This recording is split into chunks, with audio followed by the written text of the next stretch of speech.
Hello good morning everybody videovillas.com viewers అందరికీ స్వాగతం పలుకుతున్నాం.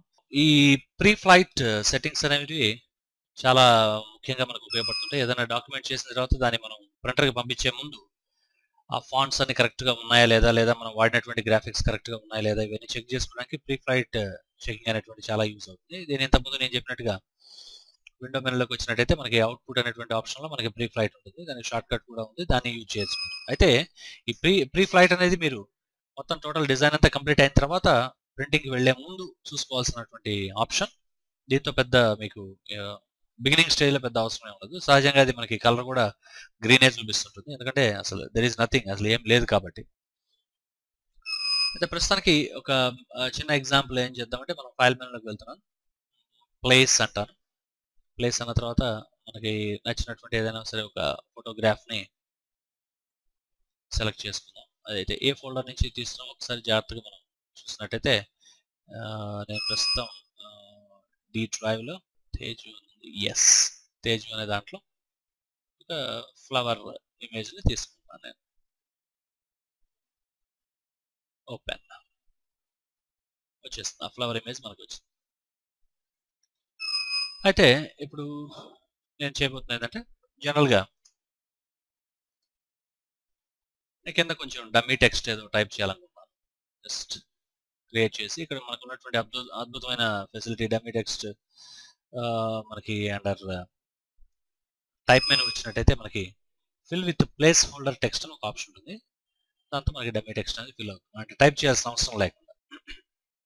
మీకు కావాల్సిన బాక్స్ డ్రా చేయండి, టైప్లో వచ్చినట్టయితే fill with place holder text అని. అంటే ఒకసారి మనం డిజైన్ చేసేటప్పుడు మనకి టెక్స్ట్ ఏదైతే అవసరం అవుతుందో డిజైన్కి అది రెడీగా ఉండదు. అవి కాపీ రైటర్స్ వాళ్ళు పంపించాల్సిన అవసరం ఉంటుంది అనుకుందాం.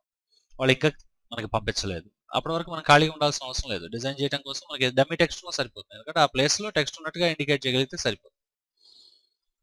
సో ఎప్పుడైతే మనం ఈ రెండు ఇన్సర్ట్ చేశాను, నేను ఫైల్ మెనూలోకి వెళ్ళిపోయి నేను సేవ్ యాజ్ అంటున్నాను. డెస్క్టాప్ మీదకి ఫైల్ని సేవ్ చేస్తాను. ఎప్పుడైతే సేవ్ చేసేసి మనం క్లోజ్ అనేసాను, మళ్ళీ ఆ ఫైల్ని ఓపెన్ చేయడానికి ప్రయత్నం చేస్తున్నాను. ఓపెన్ డెస్క్టాప్లో డిజైన్ ఫైల్ ఉంది. సో మీరు ఎప్పుడైతే ఈ ఇమేజ్ని సెలెక్ట్ చేసుకుంటారో, ఇమేజ్ ఆల్రెడీ మనకి ఒరిజినల్ లొకేషన్లో లింక్ అయింది. నేనేం చేస్తాను అంటే, టెంపరీ ఒరిజినల్ లొకేషన్ నుంచి ఇమేజ్ని వేరే పొజిషన్కి మూవ్ చేస్తాను. ప్రస్తుతానికి దీన్ని క్లోజ్ చేస్తున్నాను. సో విండోస్ సిస్టంలోకి వెళ్ళిపోయి నేను మై కంప్యూటర్లో మనం ఇందాక డి డ్రైవ్లో చూసాం.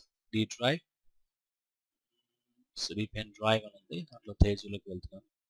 వెళ్ళిపోయి సేమ్ ఫైల్ ఏదైతే అక్కడ మనకి ఫస్ట్లో మనం ఇంపోర్ట్ చేసిన ఫైల్ ఉందో, జస్ట్ ఈ ఫైల్ని ఇక్కడ నుంచి కట్ అంటున్నాను.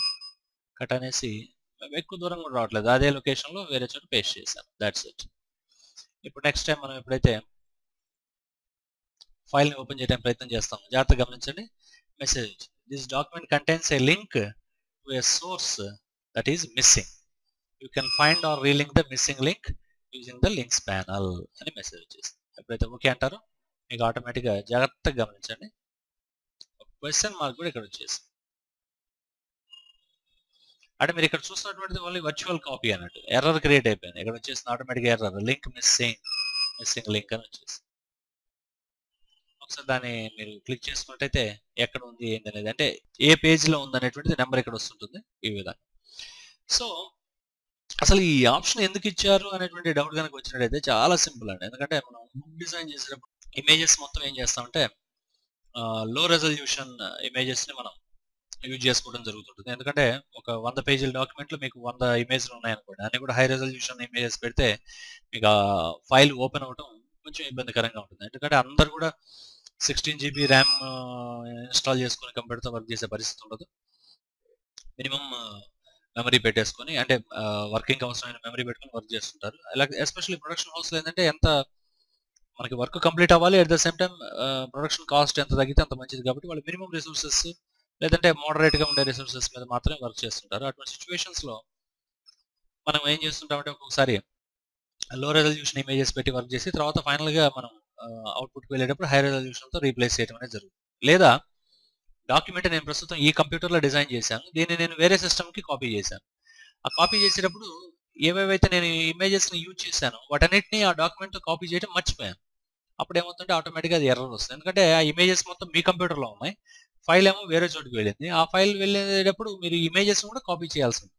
మీరు ఇమేజెస్ని కాపీ చేయడం మర్చిపోయినప్పుడు ఏమవుతుందంటే ఆటోమేటిక్గా ఈ విధమైనటువంటి ఎర్రర్ వస్తుంది. ఇది వరకు ఇవన్నీ మనం జాగ్రత్తగా మాన్యువల్గా చూసుకోవాల్సిన అవసరం ఉండేది. ఇప్పుడు అవసరం లేదు. ఎందుకంటే ప్రీ ఫ్లైట్లో మీకు ఆటోమేటిక్గా కనపడిపోతుంటుంది. రెడ్ కలర్ సింబల్ వచ్చిందంటే ఏదో సంథింగ్ ఈజ్ రాంగ్, ఏదైనా అయి ఉండొచ్చు. అది అంటే అది ఫైల్ మిస్ అయి ఉండొచ్చు.